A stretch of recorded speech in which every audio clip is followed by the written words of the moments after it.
நாட்டுல சட்ட ஒழுங்கு கெட்டு இருக்கிறது. என்ன சிஎம் சார் என்ன செய்வீங்க சார், இப்படி இருக்குதே சார்னு கேட்டா, இப்ப இருக்கக்கூடிய சிஎம் சார் என்ன பண்ணீங்க?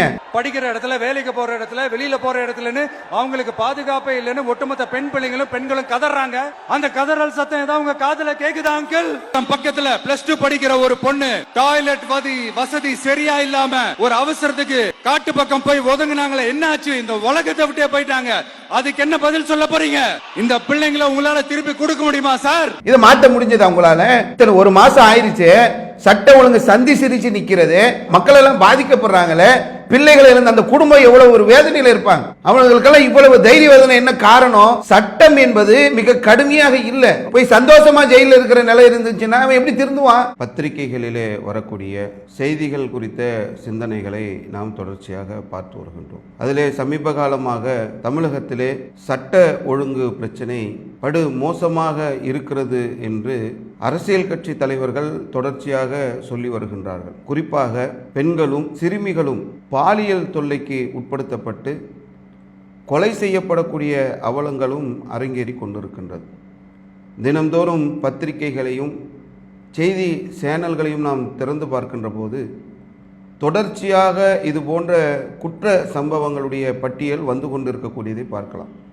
உதாரணத்துக்கு இப்போ பத்திரிகைகளில் வரக்கூடிய செய்தி என்ன வந்திருக்குன்றதை நம்ம எடுத்து பார்க்கலான்னு பார்த்தா, அது முதல் பக்கத்திலேயே சென்னை மதுபான பாரில் நடனமாடுவதில் ஏற்பட்ட தகராறால் விபரீதம், இலங்கை இளம்பெண் கார் ஏற்றி கொலை. முதல் ஃபஸ்ட்டு பேஜிலே இன்னும் உள்ளே போனோம்னு சொன்னால் இந்த கொலை சம்பவங்கள் அந்த மாதிரி நிறைய சம்பவங்கள் வரக்கூடியதாக பார்க்கலாம். அதே மாதிரி அடுத்த இன்னொரு பத்திரிகை எடுத்தோம் என்று சொன்னார், குற்றவாளிகளுக்கு இரட்டை தூக்கு தண்டனை, விளாத்திக்குளம் வேடநத்தம் +2 மாணவி கொலை வழக்கில். அதே மாதிரி இன்னொரு அடுத்து ஒரு பேப்பரை நம்ம எடுக்கும்போது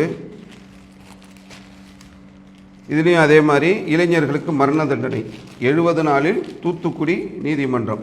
ஒரு மாணவி கொலை வழக்கில் உள்ளதை எழுதியிருக்கக்கூடியதை பார்க்குறோம். இதெல்லாம் முதல் பேஜ். உள்ளெல்லாம் இன்னும் நம்ம போகவே இல்லை. இதே மாதிரி தினமணியை நம்ம எடுத்து பார்த்தோம்னு சொன்னால் ஒவ்வொரு பக்கத்துலேயும் இருக்கும் பாருங்க. பெண்களுக்கு பாலியல் தொல்லை, நேபாளத்தை சேர்ந்த 3 பேர் கைது. சிறுமிகளுக்கு பாலியல் தொல்லை, போக்சோவில் முதியவர் கைது. இப்படி ஒவ்வொரு பகுதிகள் உள்ளுக்குள்ள போனோம்னா இதில் 2 செய்தி ஒரே இடத்துல இன்னும் இருக்கும். நம்ம படிச்சுக்கிட்டே இருந்தோம் என்று சொன்னால் நிறைய செய்திகள் வரும். இது அடுத்து, தமிழகத்தில் சகோதரிகளை நாம் இழப்பதற்கு போதைப்பொருள் கலாச்சாரமே காரணம். போதைப்பொருள் கலாச்சாரம் இருக்குது, அதனால் பெண்கள் பாலியல் சீண்டலுக்கு உள்ளாகிறாங்க, இந்த வன்கொடுமைகள் நடக்கிறத தமிழ்நாடு முதலமைச்சர் ஜோசப் விஜயே சொல்லியிருக்கிறார். இப்படி நம்ம ஒவ்வொரு பத்திரிகைகளில் நம்ம எடுத்து படிக்கின்ற போதும் இந்த செய்திகள் நிறைய இப்போ வரக்கூடியதாக பார்க்கலாம். அமமுகவுடைய டிடிவி தினகரன் அவங்க ஒரு செய்தியாளர் சந்திப்பில் சொல்லும்போது சிஎம் அவங்க எல்லாரையும் விமர்சனம் பண்ணுறாங்க. அல்லு சில்லுன்ற அளவுக்குலாம் அந்த கட்சிக்காரங்களை விமர்சனம் பண்ணியிருக்கிறாங்க. அதனால் அவர் குறிப்பிட்டு சொல்கிறாரு, போர்க்கால அடிப்படையில் கால அவகாசம் கேட்காமல் இது போன்ற குற்றங்கள் நடக்காமல் தடுக்கப்பட வேண்டும் என்று சொல்லக்கூடிய ஒரு செய்தியை பார்க்குறோம். நிறைய அரசியல் தலைவர்கள், எடப்பாடி பழனிசாமி அவங்க பேசியிருக்கிறாங்க, சீமான் பேசியிருக்கிறாரு, பிரேமலதா விஜயகாந்த் பேசியிருக்கிறாங்க, வைகோ பேசியிருக்கிறாரு. நிறைய தலைவர்கள் தொடர்ச்சியாக இது சம்பந்தமாக பேசிக்கொண்டு இருக்கிறார்கள். அவங்க பிரேமலதா விஜயகாந்த் அவங்க பேசும்போது இதுக்கு அரபு நாட்டு சட்டம் வேணும், அவங்கள பப்ளிக்கில் வைத்து அவர்களுக்கு மரண தண்டனை நிறைவேற்றப்படணும், அப்போதான் இது தீர்வு காண முடியும் என்று சொல்லி அவர்கள் சொல்லக்கூடியதை பார்க்குறோம். இவங்களுக்கெல்லாம் வெறும் ஜெயிலில் போடுறது, வெறுமனே தண்டனை கொடுக்கறது மட்டும் இதுக்கு தீர்வு கிடையாது. இதற்கு நிரந்தரமாக பாலியல் வன்கொடுமைக்கு தீர்வு வரணும்னா 2 விஷயம் பண்ணா மட்டும்தான் இனி இது தொடராது. நான் அது விஜய்க்கு இன்னைக்கு ஆலங்குடியில இருந்து சொல்றேன், விஜய் இதை நீ கேட்கணும், இது படி நீ கட்டாயம் பண்ணணும். என்னன்னா 2 விஷயம், அரபு நாடுகள்ல இருக்கிற மாதிரி மக்களுக்கு எதிராக பொதுவாக நிற்பாட்டி 1 வயசு குழந்தை, 2 வயசு 3 வயசு குழந்தை பாலியல் வன்கொடுமை செய்யறவர் யாரா இருந்தாலும் அரபு நாடுகளில் தண்டனை கொடுப்பது போல தரணும். மக்கள் முன்னாடியே தண்டனை வழங்கணும். இல்லை என்றால் கண்டிப்பாக கோயம்புத்தூர்ல சைலேந்திர பாபு அவர்கள் செய்தது போல ஒரு என்கவுண்டர் பண்ணணும். அப்பதான் இதற்கு நிரந்தர தீர்வு. இதற்கு முற்றுப்புள்ளிய தவிர மயிலே இறகு போடுன்னா போடவே போடாது. அதிரடி நடவடிக்கை எடுத்தால் மட்டுமே இது போன்ற பிரச்சனைகளுக்கு நிரந்தரமா தீர்வு வரும். இது ஒட்டுமொத்த தமிழக தாய்மார்கள் குழந்தைகள் சார்பா இன்னைக்கு நான் இதை பதிய வைக்கிறேங்க. இதாங்க நிஜம். கொதிச்சு போயிருக்காங்க இன்னைக்கு மக்கள். வைகோ அவர்கள் பேசும்போது கூட இதுக்கு என்கவுண்டர் பண்ணுங்க, தூக்கு தண்டனை கொடுங்க என்று சொல்லக்கூடிய அளவிற்கு நிறைய சம்பவங்கள் தொடர்ச்சியாக வந்து கொண்டே இருக்கிறது. இந்த ரீல்ஸ் வீடியோ பார்க்கணும், ஷார்ட்ஸ் வீடியோ பார்க்கணுன்றவங்க இந்த வீடியோ பார்க்காதீங்க. ஏன்னா இதில் நம்ம நிறைய தகவல்களை சொல்ல வேண்டிய தேவை இருக்கிறது. நம்ம பத்திரிகையில் அந்த செய்திகளை உங்களுக்கு முழுமையாக கொடுக்க முடியாது. வீடியோக்களாகவே செய்திகளில் தொடர்ச்சியாக வந்து கொண்டே இருக்கிறது. அப்போ அந்த தகவல்களை நம்ம சொல்லணும்னு சொன்னால் எங்களுக்கு 2 நிமிஷத்தில் தகவல் சொல்லுங்கள், 1 நிமிஷத்தில் தகவல் சொல்லுங்கள், 30 செகண்டில் தகவல் சொல்லுங்கன்னா முடியாது. தமிழ்நாட்டில் எவ்வளோ பெரிய அவலங்கள் தொடர்ச்சியாக நடந்து கொண்டிருக்கிறது. இது தொடர்ச்சியாக உள்ளது தான். எல்லா காலங்களிலும் சட்ட ஒழுங்கு பிரச்சனை இருக்கின்றது. எல்லா காலங்களிலும் பெண்களுக்கு பாலியல் தொல்லைகள் நடந்து கொண்டிருக்கிறது. இது எல்லா காலங்களிலும் உள்ளது. கடந்த கால தேர்தல் பிரச்சாரத்தில் ஜோசப் விஜய் அவர்கள் நான் வந்தேன் என்று சொன்னால் தமிழ்நாட்டில் மிகப்பெரிய பாலியல் குற்றங்கள் அரங்கேற்றப்படுகிறது, நான் ஆட்சிக்கு வந்ததுக்கு பிறகு அடுத்த நிமிஷமே அதையெல்லாம் சரி செய்து விடுவேன் என்று சொன்னதுனால அவர் ஆட்சிக்கு வந்ததுக்கு பிறகு அங்கங்கே நடக்கிறதெல்லாம் செய்திகள் அதிகமாக பிரபலமாக பேசப்படக்கூடிய ஒரு சூழல்கள் இப்பொழுது சமீபத்தில் நடந்து கொண்டிருக்கிறது. சிவகங்கை மாவட்டம் மானாமதுரையில் 14 வயது சிறுவி 11வது படிக்கிறாங்க. ஊர்காவல் படையை சேர்ந்த சதீஷ்குமார், அதாவது ஒரு பாதுகாப்புக்கு உள்ளவர்களாக தான் ஊர்காவல் படையினர் இருக்கிறாங்க. சதீஷ்குமார் ஒரு சின்ன பிள்ளை, 11வது தான் படிக்கிறாங்க. அந்த பிள்ளைகிட்ட போய் ஒரு அத்துமீறலை செய்திருக்கின்றார். இது சத்தியம் டிவிலையும் சன் டிவிலையும் இதற்கான அந்த செய்திகள் ஒளிபரப்பாக்கக்கூடியதை உங்களுக்கு நம்ம இந்த இடத்துல தகவலாக தரோம். சிவகங்கை மாவட்டத்தில் 11ஆம் வகுப்பு மாணவிக்கு பாலியல் தொல்லை கொடுத்த ஊர்காவல் படை வீரர் போக்சோ சட்டத்தின் கீழ் கைது செய்யப்பட்டார். சோமாத்தூரைச் சேர்ந்த சதீஷ்குமார் என்பவர் மானாமதுரை ஊர்காவல் படையில் பணியாற்றி வந்துள்ளார். சிவகங்கையில் உள்ள அரசு பள்ளியில் 11ஆம் வகுப்பு படிக்கும் மாணவி ஒருவரின் வீட்டிற்கு அத்துமீறி நுழைந்த சதீஷ்குமார் மாணவிக்கு பாலியல் தொல்லை கொடுத்ததாக கூறப்படுகிறது. அதே மாதிரி சிவகங்கை மாவட்டம் காரைக்குடியில் 62 வயது முதியவர் ஒரு சுப்பிரமணியன் என்று சொல்லக்கூடிய ஒருத்தர், அவர் ஒரு சின்ன பிள்ளைக்கு பாலியல் துன்புறுத்தல்களை செய்திருக்கிறார் என்பதை நியூஸ் 18 செய்தியாக வெளிப்படுத்தியிருக்கக்கூடியதாக பார்க்கிறோம். அதே மாதிரி திருச்சியில் ஒரு சிறுமிக்கு போதை மயக்கம் கொடுத்துருக்குறாங்க.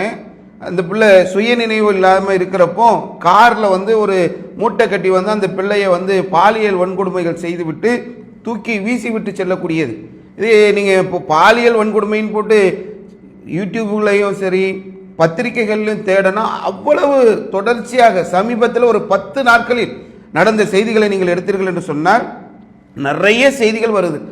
இதில் தாவேகா நிர்வாகிகளால் பாதிக்கப்பட்ட அந்த செய்தி நிறைய வரக்கூடியதாக பார்க்கணும்.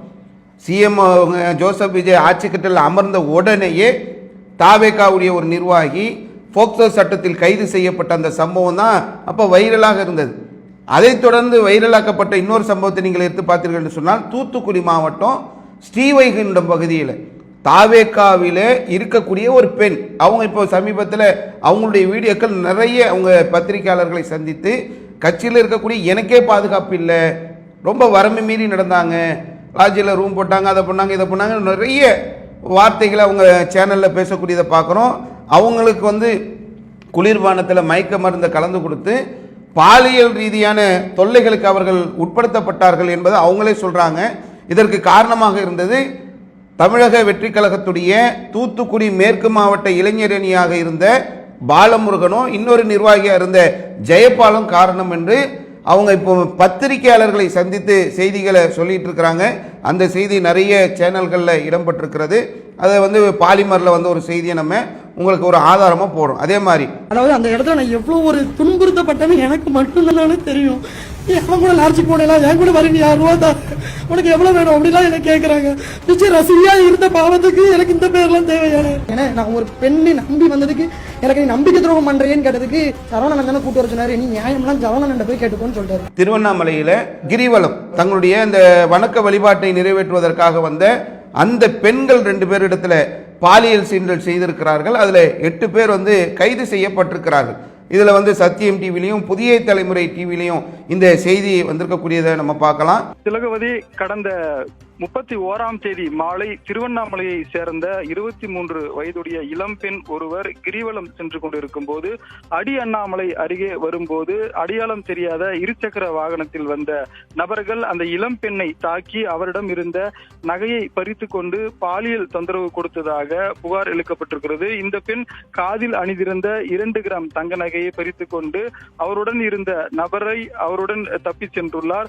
இது குறித்து பாதிக்கப்பட்ட இளம்பெண் கொடுத்த புகாரின் அடிப்படையில் திருவண்ணாமலை மாநகராட்சிக்குட்பட்ட அடையூர் பகுதியை சேர்ந்த வாசு என்கிற வாசுதேவனை கைது செய்யப்பட்டு திருவண்ணாமலை மேற்கு காவல்துறையினர் விசாரணை மேற்கொண்டு வருகின்றனர். இது தொடர்பாக ஏற்கனவே இந்த பெண் அளித்திருந்த புகாரின் அடிப்படையில் ஏற்கனவே இவர் கைது செய்யப்பட்டிருந்த நிலையில் தற்போது இந்த இளம்பெண்ணிடம் நகையை பறித்து பாலியல் தொந்தரவு செய்ததாக எழுப்பப்பட்ட புகாரின் அடிப்படையில் இது தொடர்புடைய 7 பேரிடம் காவல்துறையினர் அவர்களை பிடித்து ரகசிய இடத்தில் வைத்து விசாரணை மேற்கொண்டு வருகிறார்கள். சென்னை செங்குன்றம் பகுதியில் 8 வயது சிறுமி, சின்ன பிள்ளைகள், ஒரு லாரி ஓட்டுநர் செந்தில்குமார் என்று சொல்லக்கூடிய ஒருத்தன், பக்கத்து வீட்டில் உள்ள ஒருத்தன் தான், அவன் பாலியல் சீண்டலை செய்திருக்கிறான் என்பதை கலைஞர் டிவியில் வந்த அந்த செய்தியை வந்து நம்ம உங்களுக்கு ஆதாரமாக தரும். நாமக்கல் மாவட்டம் குமாரபாளையத்தில் ஒரு 4 வயது பிள்ளை, சின்ன பிள்ளை, 4 வயசு பிள்ளை, குழந்தை, அந்த குழந்தை இடத்துல பாலியல் வன்முறையில் ஈடுபட்டாங்கன்னு சொல்லி எல்லாருமே வந்து சாலை மறியலில் ஈடுபடுறாங்க. அதே நேரத்திலேயே இன்னொரு 12 வயது சிறுமி, அதே நாமக்கல்ல 4 வயசு பிள்ளையை வந்து பாலியல் சீண்டல் பண்ணிட்டாங்க, மக்கள் போராட்டத்துக்கு வராங்க.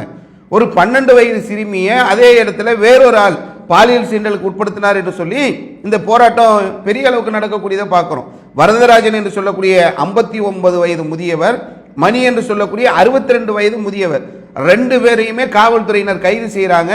பொதுமக்கள் என்ன சொல்றாங்கன்னா, நீங்க எங்க கிட்ட விடுங்க, அவங்கள நாங்க அவர்களுக்கு தண்டனை தரோம், காவல்துறை நீங்க கைது செய்வீங்க, கைது செய்ததுக்கு அப்புறம் அவங்களுக்கு வந்து நல்ல விருந்து உபசரிப்பு தான் கிடைக்கும், நீங்க எங்க கிட்ட கொடுங்க, இல்லை என்று சொன்னால் இப்போ இங்க பப்ளிக்ல அவர்களுக்கு மரண தண்டனையை நிறைவேற்றுங்கள் என்று மக்கள் கேட்கக்கூடிய செய்தி தந்தி டிவியில வரக்கூடிய அந்த செய்தி உங்களுக்கு நம்ம ஆதாரமா தரோம்.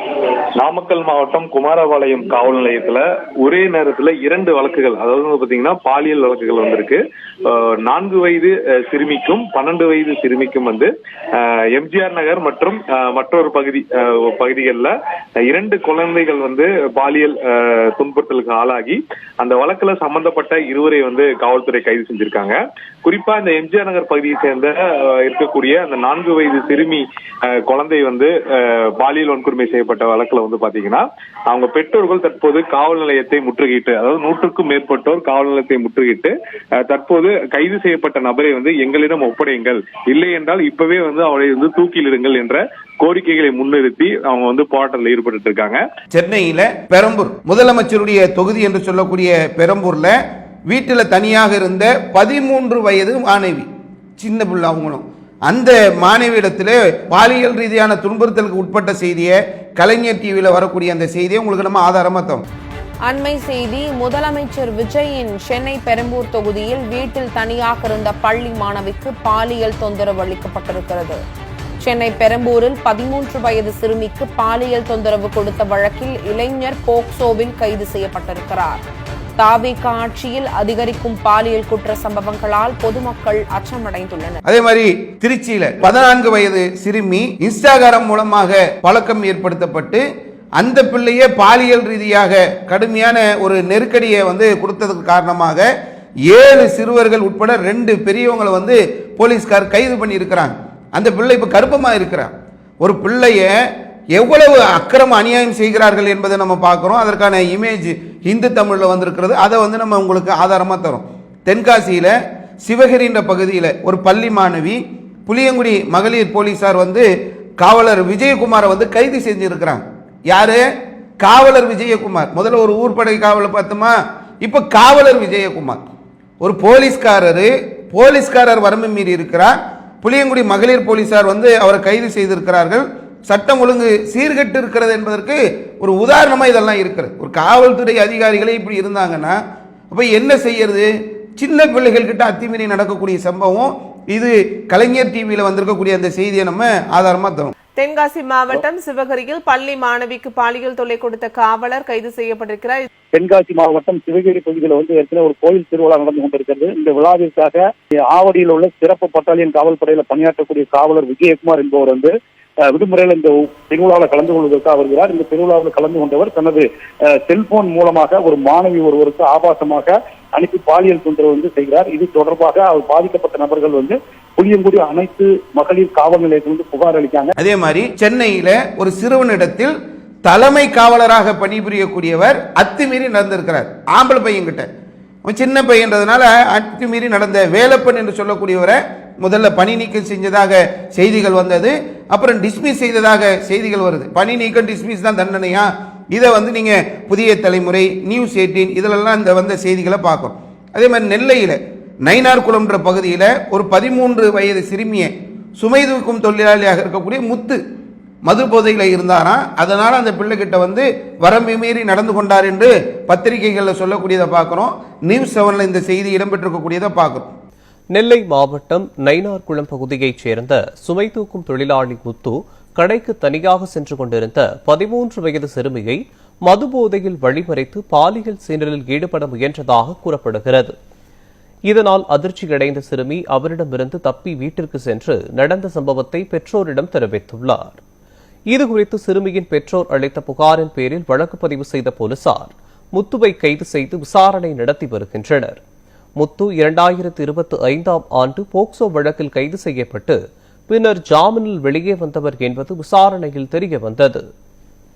சென்னையில வேளச்சேரியில ஒரு மூதாட்டியிடம், குழந்தையா இருந்தாலும் சரி, பல்லு விழுந்த பாட்டியா இருந்தாலும் சரி, ஒருத்தரையும் விடுறது இல்லை. அக்கிரமங்கள் அநியாயங்கள் அரங்கேறி கொண்டிருக்கிறது. இந்த மூதாட்டியிடம் மது போதையில் இருந்த எல்லாமே இந்த போதை இந்த மாதிரி இதுதான் இன்று சீரழிக்கக்கூடிய காரணமாக இருக்கிறது. பீகாரை சேர்ந்த 2 பேர் கைது செய்யப்பட்டிருக்கிறாங்க. சிசிடிவி காட்சிகளை வைத்து அவர்கள் கைது செய்யப்பட்டிருக்கிறாங்க. சத்தியம் தொலைக்காட்சியில இதற்கான அந்த செய்தி அந்த ஆதாரத்தை இணைக்கிறேன். அதே மாதிரி வேளச்சேரியில் மூதாட்டியை பாலியல் வன்கொடுமை செய்யப்பட்டதாக கூறப்பட்டு வந்த நிலையில் அதில் பீகாரை சேர்ந்த 2 பேரை வேளச்சேரி போலீசார் கைது செய்து விசாரணை மேற்கொண்டு வருகின்றனர். பரபரப்பாக இப்ப பேசப்பட்டு கொண்டிருக்கக்கூடிய கோவையில் 10 வயசு புள்ள பக்கத்து வீட்டுக்காரன் சொல்லி தெரிஞ்சவன் சொல்லி இருக்கக்கூடிய அந்த சூழ்நிலைகளில் அவங்க தெரிஞ்சவங்கலாம் எப்படிப்பட்ட சூழலில் இருக்கிறாங்கன்றதுக்கு இந்த கோவை சம்பவம் ஒரு உதாரணமாக இருக்கிறது. அந்த பிள்ளையை ஆசை வார்த்தைகள் கூட்டு அழைச்சிட்டு போய் பாலியல் ரீதியான துன்புறுத்தல்கள் செய்து கற்பழிக்கப்பட்டு அந்த பிள்ளை கொலையும் செஞ்சிருக்கிறாங்க. முகத்துல எல்லாம் பெரும் பெரும் காயங்கள் இருக்கக்கூடிய அளவுக்கு அடித்து நாசமாக்கி இருக்கக்கூடியது எல்லா செய்தி சேனல்கள். அதற்கு பிறகுதான் அரசியல் தலைவர்கள் எல்லாம் பேச்சு பேசக்கூடிய ஒரு சூழ்நிலைகளை பார்க்கணும். சில சம்பவங்கள் ஒரு பாதிப்பை ஏற்படுத்துகிறது. இது மட்டும்தான் பாதிப்பா? நிறைய பாதிப்புகள் ஏற்படுகிறது. சில பாதிப்புகள் பெரிய அளவில் பேசப்படக்கூடிய ஒரு சூழ்நிலையாக மாறும். உதாரணத்துக்கு டெல்லியில் நிர்பயா என்று சொல்லக்கூடிய ஒரு பெண்மணியை ஒரு பஸ்ஸில் போகும்போது கற்பழிக்கிறாங்க. அதுக்கப்புறமா அந்த அம்மா குத்துயிரும் கொலையுயிருமா மருத்துவமனையில் அனுமதிக்கப்பட்டு சிகிச்சை பலன் இல்லாமல் இறந்து போனாங்க. அதுக்கப்புறம் இந்தியா முழுக்க அது போராட்டமாக மாறுச்சு. அதே மாதிரி காஷ்மீரில் ஆசிஃபா என்று சொல்லக்கூடிய ஒரு சின்ன பிள்ளையை இதே மாதிரி பாலியல் ரீதியாக துன்புறுத்தலுக்கு உட்படுத்தி அந்த பிள்ளையை கொலை செஞ்சு போட்டாங்க. கோயிலுடைய கருவறையில் இருந்து இப்படி அநியாயங்கள் அக்கிரமங்கள் நடந்த பிறகு ஊர் ஃபுல்லா தேடி அந்த பெற்றோர்கள் இங்கே பிள்ளை இருக்குமா என்று சொல்லி தேடாம விட்டுட்டாங்க. கடைசியில் கோவில் கருவறையில் வைத்துத்தான் அந்த பிள்ளை சின்ன பின்னமாக்கினாங்க. இதற்கு இந்தியா முழுக்க மிகப்பெரிய அளவில் போராட்டங்கள் வெடித்தது. அதே மாதிரி கல்கட்டாவில் ஒரு மருத்துவரை காலை உடைச்சி கொலை செய்து மிகப்பெரிய கொடூரமான முறையில் கொலை செய்யப்பட்டிருந்தாங்க. அதற்காக மருத்துவர்கள் எல்லாம் களத்துக்கு மிகப்பெரிய அளவில் போராட்டங்கள் வெடித்தது. அதே மாதிரி தெலுங்கானாவில் ஹைதராபாத் என்ற பகுதியில் ஒரு கால்நடை மருத்துவர் பணி முடிச்சுட்டு வீட்டுக்கு போகும்போது அந்த பைக்கு பஞ்சர் ஆனதுனால தள்ளிட்டு போகும்போது அந்த நேரத்தில் ஒரு 4 காம கொடூரர்கள் அந்த பிள்ளையை ரேப் பண்ணி அவங்கள பாலியல் வன்முறைக்கு உள்ளாக்கி அவர்களை எரித்து கொலை செய்தார்கள். இது இந்தியா முழுக்க பேசு பொருளாக மாறியது. அதே மாதிரி உத்தரப்பிரதேசத்தில் ஹத்ராஸ் என்ற ஒரு பகுதியில் ஒரு தலித் சமூகத்தை சார்ந்த ஒரு பெண்ணை இந்த மாதிரி பாஜகவை சேர்ந்தவர்கள் பாலியல் வன்கொடுமை செய்து அந்த பிள்ளையை கொலை செஞ்சாங்க. உத்தரப்பிரதேசத்தில் உண்ணாவுன்ற பகுதியில் இதெல்லாம் பெரிய அளவுக்கு மக்களுக்கு தெரிந்த விஷயங்கள். நான் இப்போ சொன்ன நியூஸ்ல இதெல்லாம் பத்திரிகைகள் வந்திருந்தால் கூட, செய்தி சேனல்களில் வந்திருந்தால் கூட மிகப்பெரிய ஒரு தாக்கத்தை ஏற்படுத்தலை. ஆனால் இந்த சம்பவங்கள் எல்லாம் உண்ணாவு பிரச்சனையாக இருக்கட்டும், ஹத்ராஸ் பிரச்சனையாக இருக்கட்டும், காஷ்மீர்ல ஆசிபா பிரச்சனையாக இருக்கட்டும், தெலுங்கானால அந்த மருத்துவருக்கு நடந்த பிரச்சனையாக இருக்கட்டும், கல்கட்டால அந்த மருத்துவருக்கு நடந்த பிரச்சனையாக இருக்கட்டும், இதெல்லாம் டெல்லியில நிர்பயா மேட்டர்லாம் பெரிய அளவுக்கு இந்தியா முழுக்க பேசப்பட்ட விஷயங்கள். சென்னையில ஐநாவரத்தை சேர்ந்த சின்ன பிள்ளைய அடுக்குமாடி குடியிருப்புகள், அங்க இருக்கக்கூடிய எலக்ட்ரிஷியனு, லிப்ட் ஆபரேட்டர், வாட்ச்மேனு, சின்ன அளவுக்கு உள்ள எல்லாருமே ஒரு 14-15 பேர் அந்த பிள்ளைய போட்டு சீரழிச்சு நாசமாக்கி நடந்த சம்பவங்கள்லாம் மிகப்பெரிய அளவுக்கு அந்த நேரங்களில் பேசு பொருளாகி பெரிய போராட்டங்கள் எல்லாம் செய்யக்கூடிய ஒரு சூழ்நிலை இருந்தது. இப்படி ஒவ்வொரு காலகட்டங்களிலும் இப்படியான பிரச்சனைகள் நடந்து கொண்டே இருக்கிறது. 1-2 கிடையாது. நீங்க பாருங்களேன், சென்னையில அம்பத்தூர்ல தொழில்பேட்டை காவல் நிலையத்தில் 9 வயசு சிறுமி அவங்க பாலியல் ரீதியான ஒரு துன்புறுத்தலுக்கு ஆளாக்கி இருக்கிறாங்க. செஞ்சது யாரு? இபி ரீடிங் எடுக்க வந்திருக்கிறேன் அப்படின்னு சொல்லி ஒருத்தன் வீட்டுக்குள்ள வரான். அவன் தண்டையார்பேட்டையை சேர்ந்த லேப்டாப் பாலாஜி. அவன் பேரே லேப்டாப் பாலாஜி. என்னடா லேப்டாப் பாலாஜின்னா நிறைய லேப்டாப்பை திருடி இருக்காரான். இது என்ன பெரிய புகழ் அவனுக்கு? இதை ஒரு பட்ட பேரை வச்சு லேப்டாப் பாலாஜின்ற பேரில் திருடுறான். உள்ள போறான், திரும்ப வெளியே வரான், திரும்ப திருடுறான். வெளியே விட்டதுடைய விளைவு ஒரு வீட்டுக்குள்ள போய் ஒரு 9 வயசு பிள்ளைய நாசமாக்கிட்டான். தந்தி டிவியில் வந்திருக்கக்கூடிய அந்த செய்தியை நம்ம ஆதாரமா உங்களுக்கு தரோம். சென்னை அம்பத்தூர்ல வீடு புகுந்து சிறுமிக்கு பாலியல் தொல்லை கொடுக்கப்பட்டிருக்கக்கூடிய அதிர்ச்சி சம்பவம் அரங்கேறி இருக்கிறது. மின்சார ஊழியர் என கூறி ஒருவர் உள்ளே நுழைந்திருக்கிறார். குறிப்பாக மின் அளவை எடுக்க வந்திருப்பதாக அவர் கூறி வீட்டிற்குள்ள நுழைந்த நிலையில திடீரென அந்த நபர் கத்தியை காட்டி மிரட்டி உள்ளே இருந்த சிறுமியிடம் பாலியல் ரீதியாக துன்புறுத்தல் கொடுத்திருக்கிறார். அதே போன்று சிறுமி அணிந்திருந்த கொலுசையும் அவர் திருடி சென்றிருக்கிறார். இது குறித்து சிறுமியினோட பெற்றோர் இது குறித்து அம்பத்தூர் தொழில்பேட்டை போலீசாரிடம் புகார் கொடுத்திருக்கிறார்கள். அதே மாதிரி கிருஷ்ணகிரியில ஊத்தங்கரை 24 வயதான பெண் மனநலம் குன்றியவங்க வயிற்று வலி அப்படின்னு சொல்லி அவங்க சொன்னதுக்கு அப்புறம் ஆடு மேய்க்கக்கூடிய ஒருத்தராக இருந்தவங்க வயிற்று வலின்னு என்ன பார்த்தாக்கா மிட்டப்பள்ளியை சேர்ந்த ஒரு 60 வயது முதியவர் கோவிந்தசாமி அந்த பிள்ளையை கற்பழிச்சு ஒரு மனநிலை பாதிக்கப்பட்டவங்க ஒரு மனிதாபிமானம் கூட இல்லாம மனித நேயம் இல்லாம அந்த பிள்ளையை கற்பழிச்சு கர்ப்பமாக்கி வைத்திருக்கான். இந்த செய்தி நியூஸ் 7ல இடம்பெற்றிருக்கிறது. அதை நம்ம ஆதாரமா தரோம். கிருஷ்ணகிரி மாவட்டம் சிங்காரப்பேட்டை அருகே 3ஆம்பட்டி கிராமத்தைச் சேர்ந்த 24 வயதான மனநலம் குறைபாடு கொண்ட பெண் வயிற்று வலி காரணமாக மருத்துவமனையில் அனுமதிக்கப்பட்ட நிலையில் அவர் 4 மாத கர்ப்பமாக இருப்பது பரிசோதனையில் தெரியவந்தது. இதையடுத்து அப்பெண்ணின் பெற்றோர் காவல் நிலையத்தில் புகார் அளித்த நிலையில் போலீசார் விசாரணை மேற்கொண்டனர். விசாரணையில் அந்த பெண் ஆடு மேய்க்கச் சென்ற போது மிட்டப்பள்ளி கிராமத்தைச் சேர்ந்த 60 வயது முதியவர் கோவிந்தசாமி பாலியல் வன்கொடுமை செய்தது தெரியவந்தது. இதையடுத்து முதியவர் கோவிந்தசாமியை போலீசார் கைது செய்தனர். தூத்துக்குடி திருச்செந்தூர் பகுதியில் பெண் காவலர் சிங்கப்பெண் திட்டம் கொண்டு வந்திருக்கிறாங்கல்ல. பிள்ளைகளை எல்லாம் பெண்களை எல்லாம் சிங்கப்பெண்கள் பாதுகாப்பாங்கன்றாங்க. சிங்கப்பெண்ணுக்கே பாதுகாப்பு இல்லைன்னு சொல்லக்கூடிய அளவுக்கு தூத்துக்குடி திருச்செந்தூர்ல உனக்கு நான் பணிச்சுமையை தருவேன் என்று சொல்லி அந்த அம்மாவை தன்னுடைய விஷயங்களுக்கு அந்த அம்மா கட்டுப்படணும் என்று சொல்லி மிரட்டப்பட்டிருக்கிறாங்க. இந்த செய்தியை பார்த்தீர்கள் என்று சொன்னால் காவல் ஆய்வாளராக இருக்கக்கூடிய திலீபன் தந்தி டிவியில கலைஞர் டிவில எல்லாம் இந்த செய்திகள் இடம்பெற்றிருக்கிறது. சிங்கப்பெண்ணுக்கு கூட பாதுகாப்பு இல்லை என்று சொன்னால் சின்ன பிள்ளைகளுக்கு பாதுகாப்பு இல்லை, சிங்கப்பெண்ணுக்குமா பாதுகாப்பு இருக்காது? அப்படியான சூழல்களை நோக்கி சட்ட ஒழுங்கு போயிட்டு இருக்கிறத பார்க்கிறோம். மதுரையில தூத்துக்குடி மாவட்டம் ஆறுமுகநேரியில் சிங்கப்பெண் சிறப்பு படை பெண் காவலருக்கு பாலியல் தொல்லை அளித்த புகாரில் காவல் ஆய்வாளர் திலீபன் மீது நடவடிக்கை எடுக்கப்பட்டிருக்கிறது. 13 வயது சிறுமி 4 பேர் சிறுவர்கள் சேர்ந்து அந்த பிள்ளையை நாசமாக்கி இருக்கிறான். 4 பேரும் சின்ன பசங்க அந்த சிறுமியை நாசமாக்கி இருக்கிறாங்க. தந்தி டிவியில் இதற்கான செய்தி இடம்பெற்றிருக்கக்கூடியதை பார்க்கிறோம். விழுப்புரம் மரக்காணம் பகுதியில் 11 வயது சிறுமி, எல்லாம் சின்ன பிள்ளைங்க. சின்ன பிள்ளைகளை எல்லாம் வடை வாங்கி தருவேன் என்று சொல்லி கடுமையான அத்துமீறல்ல கன்னியப்பன் என்று சொல்லக்கூடியவன் இடம்பெற்றிருக்கிறான். இது நியூஸ் 18ல அந்த செய்தி இடம்பெற்றிருக்கக்கூடியதை பார்க்கிறோம். சென்னையில் மெரினாவில் குதிரை ஓட்டக்கூடிய ஒருத்தன் 6 வயது சிறுமி கிட்ட அத்துமீறி இருக்கிறான். புதிய தலைமுறையில் அந்த நிறைய பத்திரிகைகளில் வந்த செய்திகள் தான். நான் உங்களுக்கு ஆதாரத்துக்காக ஒவ்வொரு செய்தியுடைய லிங்கை தரேன். சென்னையில் பல்லாவரத்தில் தனியார் பல்கலைக்கழகத்தில் இருக்கக்கூடிய கல்லூரி மாணவி போதைப் பொருள் அந்த அம்மாவுக்கு கொடுத்து அந்த அம்மாவை நாசம் பண்ணியிருக்கிறாங்க. நியூஸ் 18ல அவங்க காவல்துறைகள் கிட்ட அணுகி அவங்க புகார் தரக்கூடிய அந்த செய்தி இடம்பெற்றிருக்கக்கூடியதை பார்க்கும். சென்னை பல்லாவரத்தில் கல்லூரி மாணவிக்கு போதைப் பொருளை கொடுத்து கூட்டு பாலியல் வன்கொடுமை செய்ததாக புகார் அளிக்கப்பட்டுள்ளது.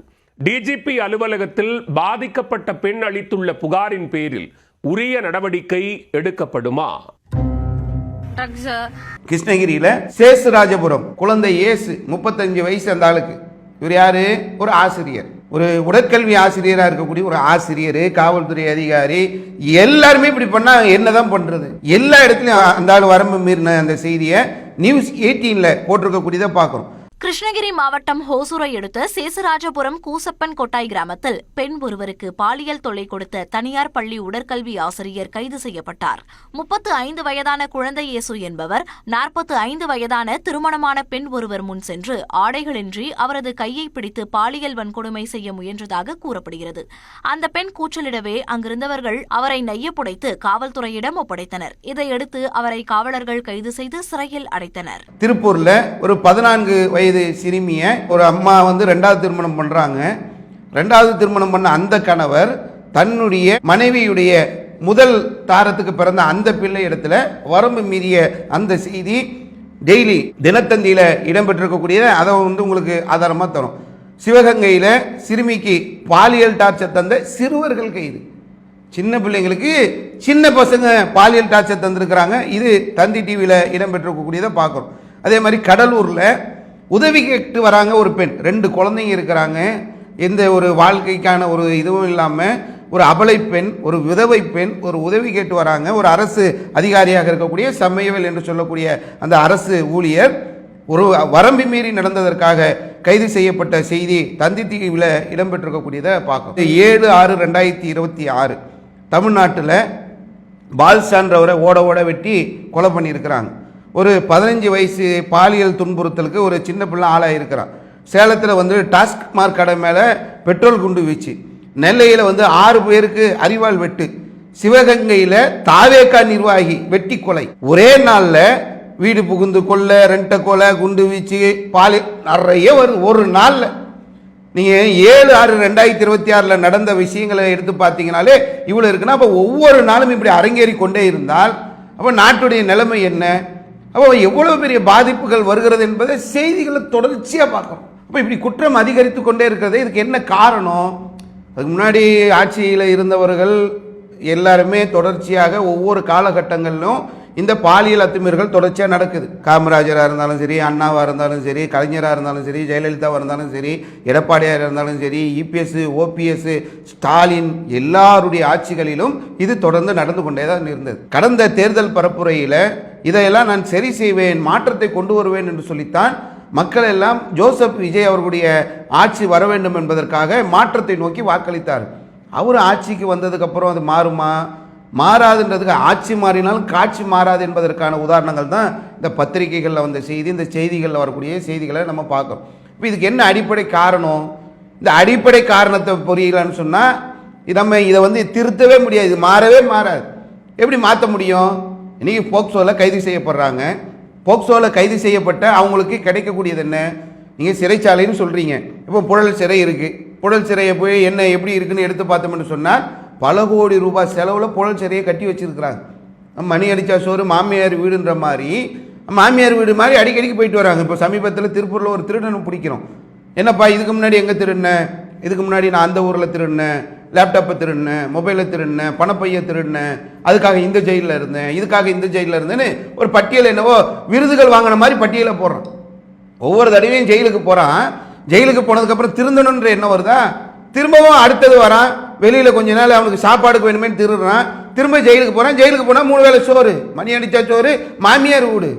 மாமியார் வீடுன்றதுனால அடிக்கடிக்கு போகக்கூடிய ஒரு சூழ்நிலையில் மாமியார் வீட்டில் கூட இந்த மாதிரி பண்ண மாட்டாங்க. ஒரு மருமகன் இருக்கிறாரு, அடிக்கடிக்கு வீட்டுக்கு வராருன்னா தொடர்ச்சியாக வேலை வெட்டி இல்லாமல் இருந்தால் எந்த மாமியார் வீட்டில் சோறு போடுவாங்க? இன்னும் இப்படி இருக்கிறாருன்னு ஊருக்கு பிள்ளைங்க பேச மாட்டாங்க. ஆனால் ஜெயிலில் அவன் எவ்வளவு நாள் இருந்தாலும் எத்தனை வருஷம் இருந்தாலும் 3 வேளை சோறை போட்டு அவனுக்கு சினிமா பார்க்கறதுக்கு, விளையாடுறதுக்கு இடம், அவனுக்கு பொழுதுபோக்குக்கு வாரமானாக்கா இந்த இப்படியான ஸ்பெஷலு, இவ்வளவு ஏற்பாடுகளும் ஒரு சிறைச்சாலையில் வைத்து விட்டு நீங்கள் வந்து குற்றத்தை நாங்கள் வந்து தடுத்துறோன்னா எப்படி தடுக்க முடியும்? போக்சோ சட்டத்தில் கைது செஞ்சு உள்ளே போகிறாங்க.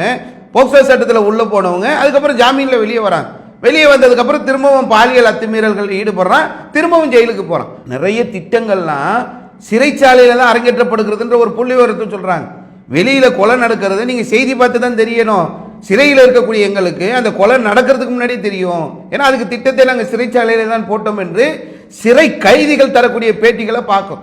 அப்ப இது எப்படி திருத்தும் இது? அப்போ நாட்டில் சட்ட ஒழுங்கு கெட்டு இருக்கிறது. என்ன சிஎம் சார் என்ன செய்வீங்க சார், இப்படி இருக்குதே சார்னு கேட்டா, இப்ப இருக்கக்கூடிய சிஎம் சார் என்ன பண்ணீங்க? இதை மாற்ற முடிஞ்சதா உங்களால? இத்தனை ஒரு மாசம் ஆயிருச்சு, சட்ட ஒழுங்கு சந்தி சிரிச்சு நிக்கிறது, மக்கள் எல்லாம் பாதிக்கப்படுறாங்களே, பிள்ளைகள் இருந்து அந்த குடும்பம் எவ்வளவு ஒரு வேதனையில இருப்பாங்க. அவங்களுக்கெல்லாம் இவ்வளவு தைரிய வேதனை என்ன காரணம்? சட்டம் என்பது மிக கடுமையாக இல்லை, ரொம்ப இலகுவாக அவர்கள் போய் சந்தோஷமா ஜெயில இருக்கிற நிலை இருந்துச்சுன்னா அவன் எப்படி திருந்துவான்? ஜெயிலுங்க பீடி கிடைக்குதான், சிகரெட் கிடைக்குதான், கஞ்சா கிடைக்குதான், குட்கா கிடைக்குதான். வெளியில தான் விற்கிறதுக்கு கஞ்சாக்கும் குட்காக்கும் தடை, ஜெயில கிடைக்குதுன்றாங்க. சிறையில் உள்ள ஒருத்தனை போய் நீங்க கேட்டீர்கள் என்று சொன்னால், இவளுக்கு பீடி கிடைக்கும், இவளுக்கு சிகரெட் கிடைக்கும், இவளுக்கு கஞ்சா கிடைக்கும், இவளுக்கு குட்கா கிடைக்கும்னு ஒரு பட்டியலை போட்டு சொல்லக்கூடியதை பார்க்கிறோம். அவன் ஜெயிலுக்கு போய் என்ன கஷ்டத்தை அனுபவிப்பான்? இங்க இருக்கிறத விட அங்க ஜாலியா சுத்துற மாதிரி இல்லை. நீங்க மிக பிரம்மாண்டமான பரப்பளவில் சிறைச்சாலையை தயார் பண்ணி வைத்து விட்டு சிறைக்கு போறவன் எப்படி திருந்துவான்? சரி, என்னதான் வழியா இப்போ?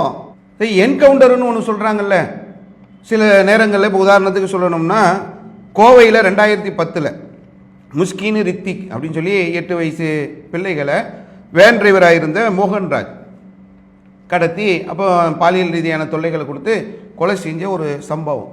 அந்த சம்பவத்தில் அந்த நேரத்தில் கோவை கமிஷனராக இருந்தவங்க சைலேந்திர பாபு, அந்த நேரத்தில் அவங்கள என்கவுண்டர் பண்ணிட்டாங்க. சின்ன பிள்ளைகளை கொலை செஞ்சதுக்காக ஒரு என்கவுண்டர் செய்யப்பட்டு மக்கள் அதை வரவேற்றார்கள். நீதித்துறை அதை வரவேற்றதா? அது விசாரணைக்கு உட்படுத்தக்கூடிய ஒரு சூழல் ஏற்பட்டது. அதே மாதிரி ஹைதராபாத்தில் தெலுங்கானா பகுதியில் நடந்த அந்த ஒரு சம்பவம் 2019 நவம்பரில் ஒரு கால்நடை மருத்துவர் அவங்க வேலையை முடிச்சுட்டு வராங்க, வண்டி பஞ்சரு தள்ளிட்டு போகிறாங்க. ஒரு 4 காம கொடூரர்கள் அந்த அம்மாவை கொண்டு போய் கற்பழிச்சுட்டு அந்த தடையும் தெரியக்கூடாதுன்னு எரிச்சு கொலை பண்ணிட்டாங்க. அதுக்கப்புறம் அவங்க யாருன்றதை கண்டுபிடிக்கப்பட்டு கைது செய்யப்படுறாங்க. அதுக்கப்புறம் கைது செய்து விசாரணைக்கு அழைத்து செல்லக்கூடிய ஒரு நேரத்தில் அவர்கள் காவல்துறையை தாக்கிட்டு தப்பி ஓட முயற்சி செய்தார்கள் என்று சொல்லி 4 பேரை என்கவுண்டர் பண்ணிட்டாங்க. 4 பேரை என்கவுண்டர் பண்ணதுக்கப்புறம் ஊர் மக்கள் எல்லாம் பாராட்டினாங்க கொலை செய்யப்பட்ட பிறகு. ஆனால் உச்சநீதிமன்றம் கேள்வி கேட்டது.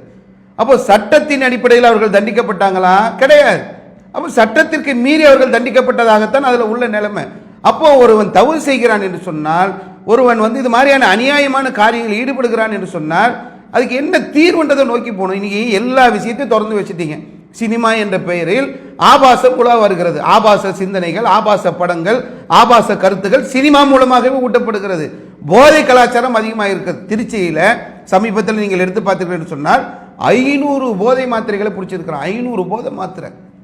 அதே மாதிரி சமீபத்தில் ஒரு செய்தி பரவலாகி கொண்டிருக்கிறது. அமலாக்கத்துறை சார்பாக பல கோடி ரூபாய், கிட்டத்தட்ட 259 கோடி ரூபாய்க்கான போதை பொருட்கள் பிடிக்கப்பட்டதற்காக அமலாக்கத்துறையுடைய விசாரணையில் ஜான் பிரிட்டோ என்று சொல்லக்கூடிய இடம்பெற்றிருக்கிறார் என்ற ஒரு செய்தி தற்போது வைரலாக பரவிட்டு இருக்கிறது.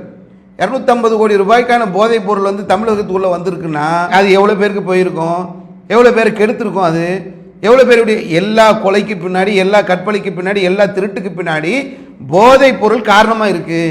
போதைப் பொருளை அருந்தியதன் காரணமா அவனுக்கு யாருன்னே தெரியல. சின்ன பிள்ளையா, பெரியவங்களா, வயசானவங்களா, பல்லு போன பாட்டியா, ஒண்ணுமே தெரியாம சீரழிக்கக்கூடிய ஒரு வேலையை செய்யறான். அதனாலதான் இப்போ அந்த அரசியல் தலைவர்கள் சொல்றாங்கல்ல, கடந்த காலத்தில் பாஜகவில் இருந்தவங்க கூட சொன்னாங்க அரபு நாட்டு சட்டம் தான் தீர்வு.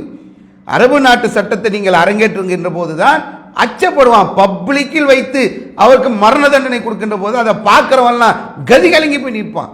திருந்தக்கூடிய ஒரு வாய்ப்பு கிடைக்கும். ஆனால் அதையெல்லாம் இல்லாமல் இப்படியே சால்ஜாப்பாக சொல்லி கொண்டு போகணும்னு சொன்னால் சட்ட ஒழுங்கு சீர்கட்டுத்தான் போகும்.